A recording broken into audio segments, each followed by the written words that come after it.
Hi guys, it's Celine again. Good morning. Well, it's late in the morning because I slept in quite a bit.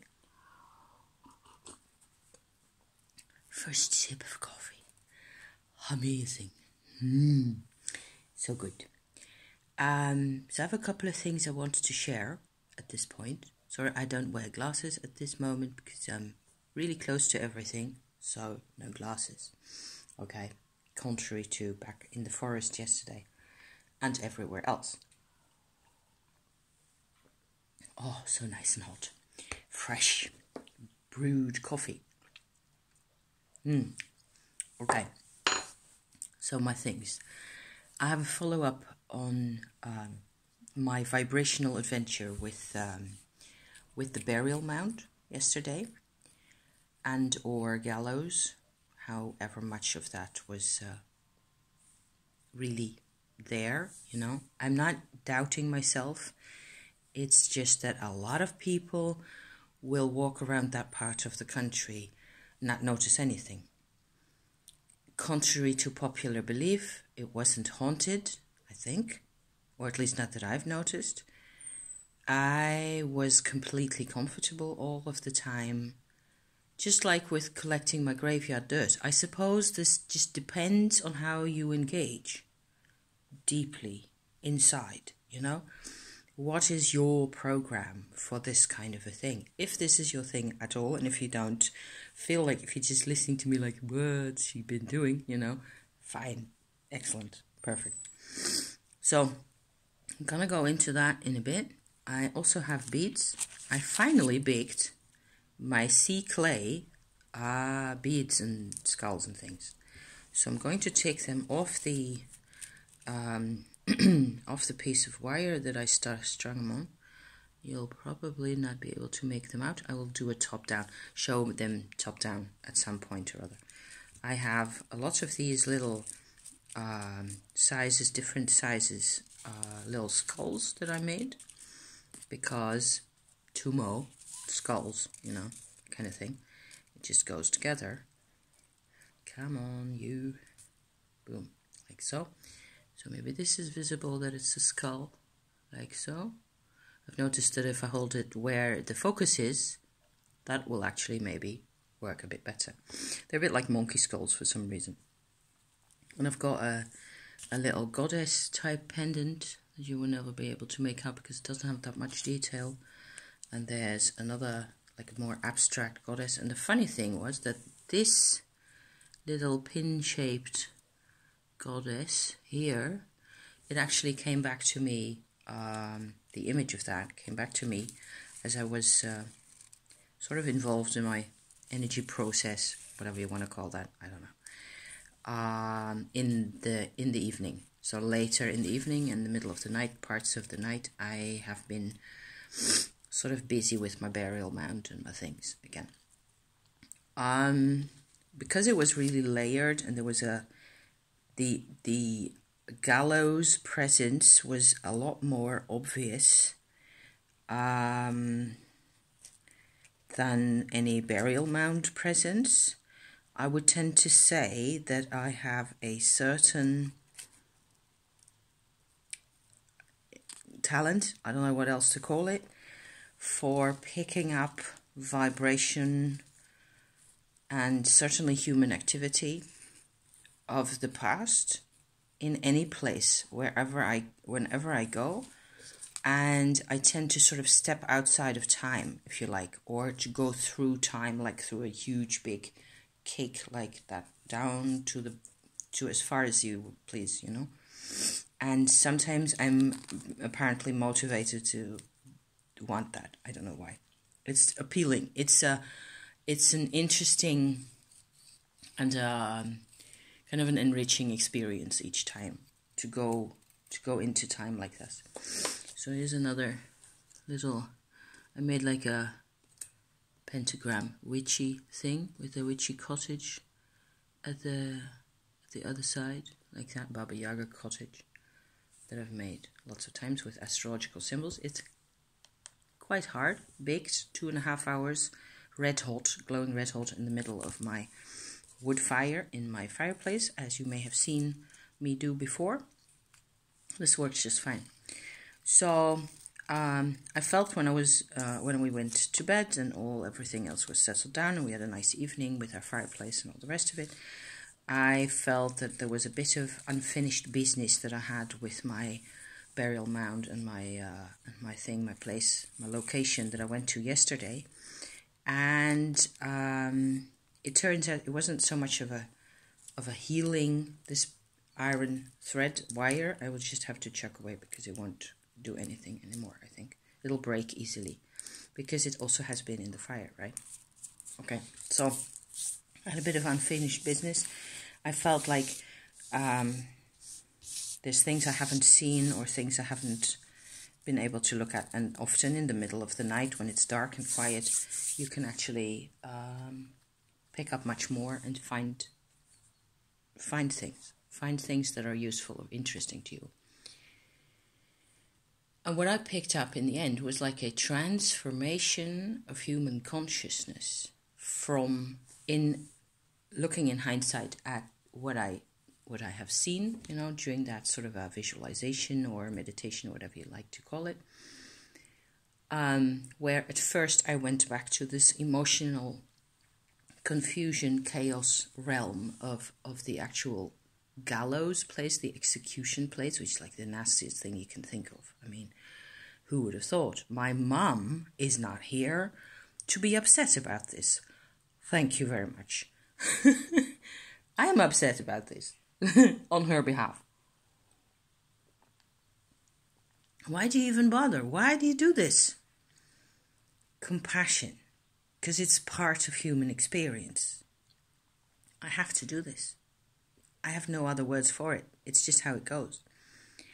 And so what I realized, it took me a while, and then I just sort of got into this intuitive mode where I started just seeing things. And one thing I had was that one person who was executed there, I suppose, at some point in the 1700s, whatever, he had what looked like a memory of a church window, a church stained glass window. And what came to me was his realization or his emotion at feeling salvation in the middle of his horrible experience and his problems and all the rest of it, and poverty and all the things that caused all the disharmony that caused those kinds of things going on. And, stealing and murder and stuff like that. In those days, certainly. The stained glass window was really bright and there were some colors, not that many. But the emotion that came with it was that actually seeing the stained glass window meant feeling saved. So that was interesting. It was like an instant, like a split tenth of a second image, very clear, very easy to talk about now, and it made sense to me. Like, okay, so this is what they saw, and this is what the stained glass windows meant to a person, sorry, in the 17th or 15th or whatever you have it century. People who didn't go to school, or not that much, who didn't have all the mind and technology possibilities that we have nowadays, certainly in my country, in this place around here. It was a really interesting small view straight into what it was like to live at that time and how direct things were. So that made sense to me. It made perfect sense for me that for them, even the memory of the church window created the beauty of it, I suppose, created a sense of release and safety and spiritual connection, which formulated as salvation for them at the time. At the time he died, or thereabouts, you know. So there was that, and then there was a whole lot of nothing, because I wanted to go back to the burial mound period, which is 2,000 years earlier. And a lot of nothing and a lot of no people. People maybe occasionally passing by, but not sticking around that place at all, ever. And people being scared of the place because, yeah, obviously. And a whole different mindset came to me. Also, similarly through intuition, I suppose, that you would have to call it, where I was also really relieved afterwards to realize that the Bronze Age life that this set of people, just a few people, maybe a family or 10, a dozen people, no more than that, I think, experienced as they were living in this neighborhood somewhere close by. Those are the people who made the burial mounds, okay? And the pots that they used that I've been looking at on the internet all the time. What struck me, what the vibration that I got from them, the emotion, I should say, that I got from them in that time was how they spent all their time making things, which was like, that's totally up my alley. They were always, busy with their hands.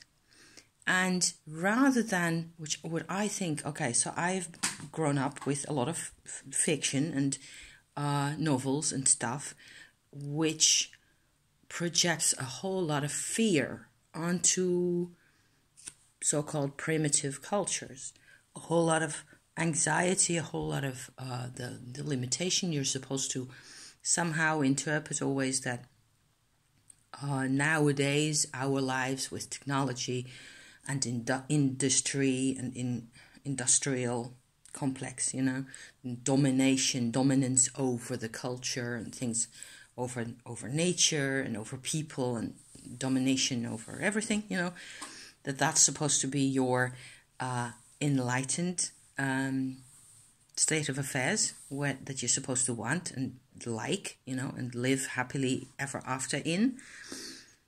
These people were much more hands-on with everything. They did not have constant terror. I was reminded again of the Mythago Wood series of novels, Robert Holdstock. They're awesome novels. I don't still have them. I used to have them. They got decluttered at some point ages ago, I think 20 years ago. So when I, for the first time, started going with a huge-ass broom through my library, like, okay, I have to just get rid of some of this stuff because it's growing over my head here. And Robert Holdstock was one of those that went. And I've been considering trying to get a copy again because it's still very valuable. But his novels, I'll put a link in the description. You can look it up if you want. It's it's almost archetypical. Okay, it's a total symbol, the way he writes about this stuff, about the scary forest that is huge on the inside and small on the outside, and it has creatures that have to do with you, that you're connected to, and they come out to scare you and things like that, and people go into the forest to experience things, and it's all very shamanic and very cool and quite scary and quite uncomfortable. And in actuality, the people that I saw in my burial mound context, dream, vision kind of a thing, they weren't like that at all. They were very focused on their own comfort. They loved their kids. They loved their parents and grandparents. They got along. They joked. They fished. They sat around fiddling, making needles, out of bone, stuff like that, making their huge clay pots for ashes and other things to go into. And the pots that they made, which is another link I'll have to put in the description, it's like this huge big size pot, what is that? 12 inches, something like that, tall, at least, even bigger. Very fine pottery stuff. When they're found, they're often in pieces, but people can rebuild, reconstruct them more or less. And they have like long rows of little impressions next to each other, sitting next to each other. That's a kind of a job. I've done this occasionally with my little figure here. That's why this figure came to my mind as that's a figure that they would have immediately recognized. They would have known. And it's not because I've read all these books, which I have, of course, but it's very much my gut that tells me this is I hope you can see that it's got little eyes, and it's like a bird goddess, an afterlife, kind of a goddess. And I used a bamboo meat skewer to do little nicks like that in it. So that is how they made their pots as well. Beaker culture pots, lots of different types, also very pretty ones that I've found on the net. And you can make all sorts of motifs like that. And if you use a little, like a bird feather foot, for example, you cut off a piece, you get a little triangle, something like that. You can do like that for 12 days in a row, and you can have, a really pretty ornament. That is how they used to live. They weren't at war the whole time, because you don't survive. You don't survive if you're on cortisol and adrenaline the whole time. I think they were wary of new things, and they were mostly aware of the things that were immediate in their lives. So close by, physical things. That was their consciousness, was directed towards survival, getting their stuff organized, keeping stuff more or less the way they were used to it, so that the tools were available to them. They had food, place to sleep, a roof over their heads, a roof over the kids' heads, that kind of thing, And it wasn't Victorian at all. It was very practical and often content. And that the contentment, I should say, is what I picked up from there.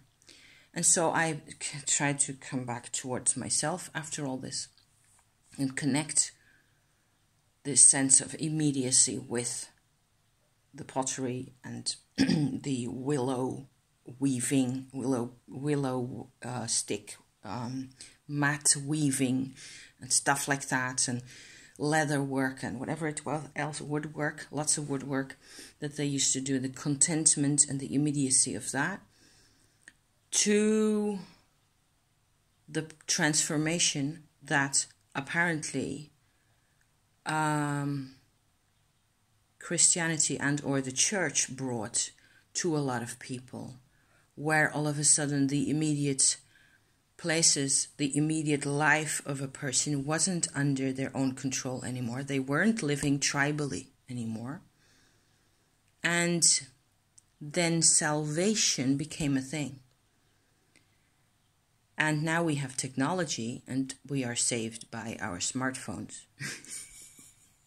Which is not really how it works, I think. I think a lot of people, and that's another jump to another little tiny thing I've encountered. A lot of people are in trouble at the moment.